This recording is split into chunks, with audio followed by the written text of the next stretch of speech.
You know what time it is. We got the Dolphins blanket out, which means it can only be one thing.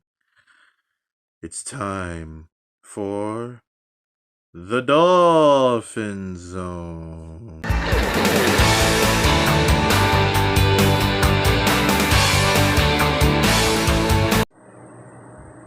Hello everyone, Marcus here with another episode of the Dolphin Zone. If you're new to my channel, please subscribe. Today, we have some breaking news out of the Miami Dolphins. The Miami Dolphins are releasing Jerome Baker, and they are also releasing defensive back Crossen, and they have signed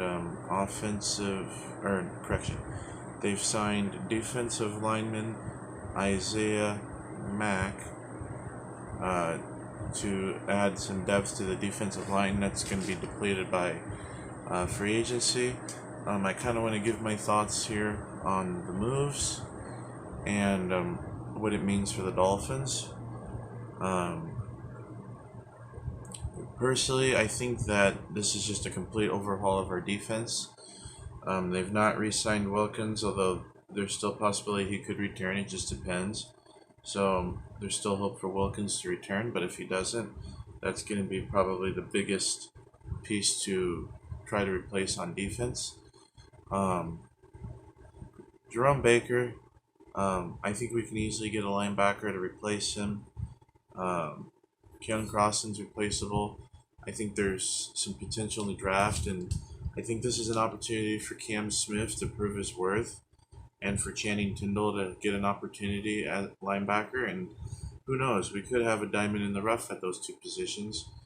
And let's not to mention, there are some good quality defensive linemen that I think Miami can bring in the short term that are cheap, that can still provide some good defense play for us, that being Melvin Ingram.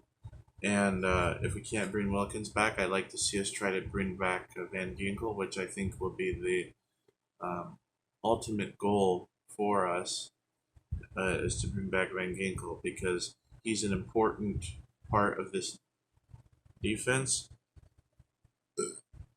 And I think that Ginkel would probably be an even bigger piece to lose than Christian Wilkins. So, but I still feel that there's some hope with the defense. There's still some talent. We still got Bradley Chubb. We still got Jalen Phillips. However, they may both miss some part of camp and some part of the season. But I think that if we can at least get some depth pieces, I think we can get by until those guys are ready to come back. And I think that, with the offense, really, every person on the offense is replaceable except for the offensive line. But I do feel that the Dolphins, if they're going to bring back any receiver on offense, bring back Chase Claypool, see what he can do. I think they can bring him back on a cheap contract. Same with River Craycraft. I think those two guys will be most likely to be re-signed, and maybe Robbie Chosen. But as far as Cedric Wilson, I think he's gone. As well as Braxton Berrios, I think he's gone too.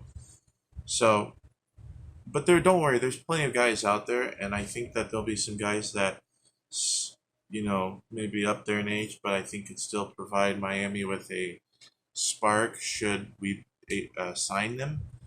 So, but it is what it is. You can't really do anything about it. You can't really change it at the end of the day. But my biggest takeaway from all this is that, you get rid of Howard, get rid of Agba, now you get rid of Baker, now you get rid of Keon Crossen. I mean, that's pretty big. That's pretty big. And you still don't know about Teron Armstead. So, if I'm the Dolphins, I would restructure Teron Armstead's contract just on the off chance that he retires. Because if he retires, then you still have to pay him all that money, and it's not going to bode well for you. But if he's going to retire, you can at least restructure it a little bit so you can save a little bit of money, you know. But we all knew that this would probably happen eventually. I feel that with, I think as well as the offense plays well this year, regardless of how our defense performs, I think that we have enough talent to be in every game this upcoming season. And right now,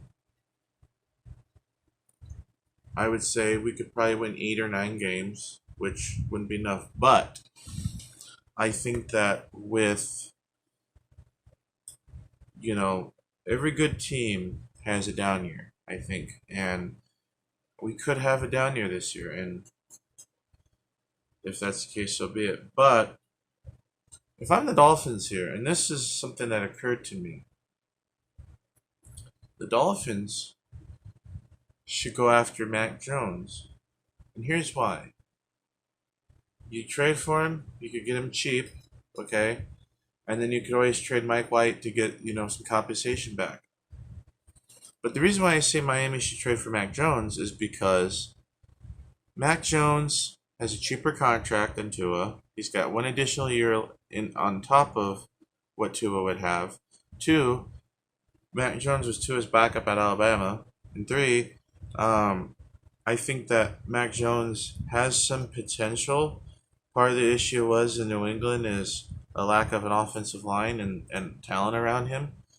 But I think that Mac Jones has shown some flashes of potential, and he adds that dimension of being very mobile. So that's my conclusion, and I hope you enjoyed this video, and